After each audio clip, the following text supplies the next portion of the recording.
Ce cours est destiné aux étudiants de première année licence mathématiques et informatique inscrits à l'Université des sciences et de la technologie Houari Boumediene.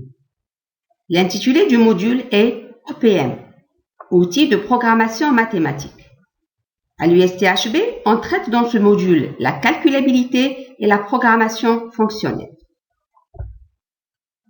Cette première séance vidéo est une brève introduction à la notion de calculabilité et son lien avec la programmation fonctionnelle.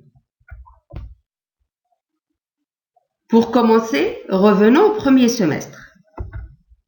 Vous avez déjà écrit des algorithmes que vous avez traduits en programmes. Dans votre cas, le langage de programmation utilisé est le C.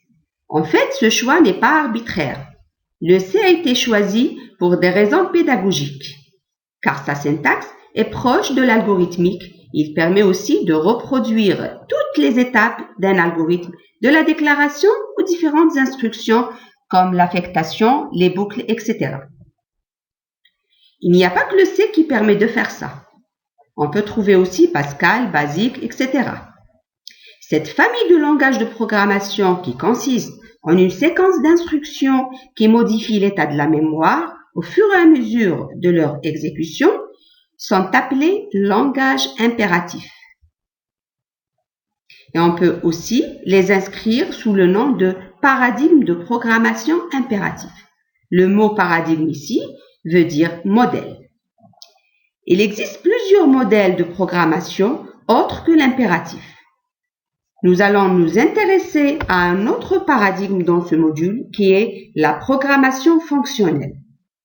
Le langage de programmation choisi est le Camel. Vous allez vous poser tout de suite la question, quelle est la différence entre un programme C et un programme Camel? La réponse, ce sont deux modèles de programmation différents en termes de syntaxe et surtout de raisonnement. Mais ils permettent de résoudre les mêmes problèmes. D'ailleurs, vous allez voir à travers les séries de TP qu'on vous demandera de résoudre beaucoup de problèmes traités dans les TP d'algorithmique. Et cette fois-ci, avec des programmes Camel. La caractéristique majeure du paradigme fonctionnel est qu'il est centré autour de la notion de fonction, mais au sens mathématique du terme. Donc, un programme fonctionnel n'est rien d'autre que l'évaluation d'une fonction qui admet en entrée plusieurs paramètres et nous rend en sortie un seul résultat. Ceci étant la forme basique d'un programme fonctionnel. Mais si on veut réaliser des traitements plus complexes, on peut combiner plusieurs fonctions qui seront emboîtées les unes dans les autres. Un autre point à retenir aussi dans la programmation fonctionnelle est que l'instruction la plus usuelle que vous avez l'habitude d'utiliser en C, qui est l'affectation, n'est plus disponible dans ce paradigme. Et donc, vous allez apprendre avec Camel qu'on peut faire les choses autrement en utilisant uniquement les expressions. Revenons maintenant à l'algorithmique. Dans ce module, la question qui se pose est toujours de la forme « Écrire l'algorithme qui permet de résoudre un problème donné ».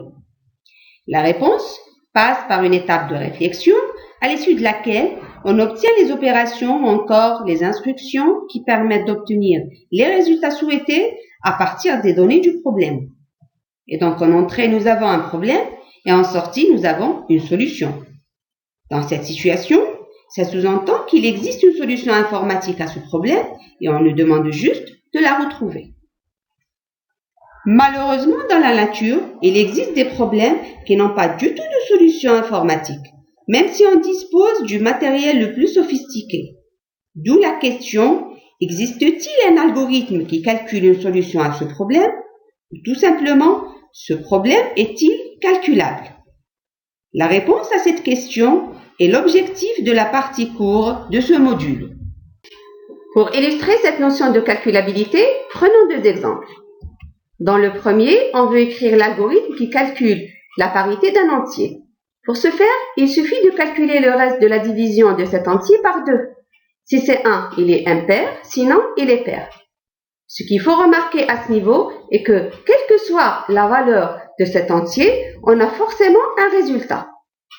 Et donc, cette démarche peut donner lieu à un algorithme qui résout ce problème en un nombre fini d'étapes. On dit que cet algorithme est calculable. Maintenant, prenons un deuxième exemple de la géométrie élémentaire dans lequel on veut paver un plan avec un ensemble fini de polygones quelconques sans qu'il y ait de chevauchement de leur surface et sans laisser des vides. Prenons d'abord le cas le plus simple où ces polygones sont réduits à des carrés identiques. On peut tout de suite imaginer la solution qui permet de les coller un à côté de l'autre, sans bien sûr laisser des intersections ou des vides. Certes, l'écriture de cet algorithme n'est pas aussi évidente que celui de l'exemple précédent, mais on peut déduire intuitivement sa faisabilité. Et donc là aussi, on peut dire que cet algorithme est calculable. Mais si on reprend l'énoncé initial du problème avec des polygones quelconques, le mathématicien Robert Berger a démontré en 1966 que ce problème n'est pas calculable. C'est-à-dire, il n'existe aucun algorithme qui, à partir de cet ensemble de polygones, permet par un calcul fini de répondre à ce problème. Conclusion, ce problème n'est pas calculable. Cette question de calculabilité a suscité l'intérêt de deux chercheurs aux années 30, le logicien américain Alonzo Church et le mathématicien britannique Alan Turing. Tous les deux se sont concentrés sur la démonstration de la calculabilité des fonctions et ils ont fini par mettre en place deux modèles de calculabilité. Church a inventé le lambda calcul, qui est une théorie qui permet de démontrer mathématiquement qu'une fonction est calculable si on arrive à démontrer qu'elle est récursive. Turing, de son côté, a inventé la machine de Turing, qui est grosso modo une bande infinie de cases contiguës sur laquelle on peut exécuter des opérations à travers une tête de lecture-écriture. Cette bande joue le rôle de la mémoire. Avec ce modèle, on peut démontrer qu'une fonction est calculable si on arrive à écrire la machine de Turing qui la calcule. Maintenant, pour établir le lien entre la calculabilité et les deux paradigmes de programmation impératif et fonctionnelle qu'on a déjà vus précédemment, on peut dire que la programmation fonctionnelle trouve son origine dans le lambda calcul, car la notion de fonction est centrale dans cette théorie et elle est de même pour ce paradigme.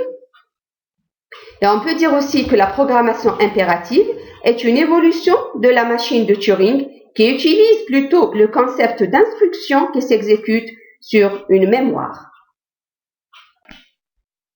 On arrive à la fin de cette introduction et là je vais vous présenter l'organisation du module.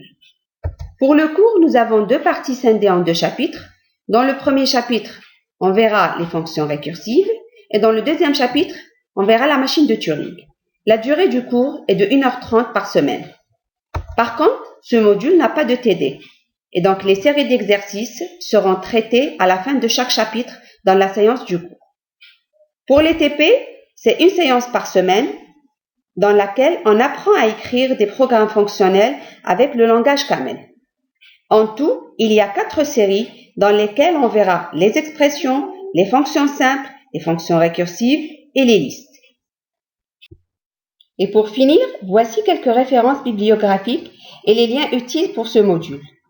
Il est à noter que le support de cours du module OPM est extrait du cours de logique du professeur Benielles. Il a été adapté par les enseignants du module PRF de l'USCHB.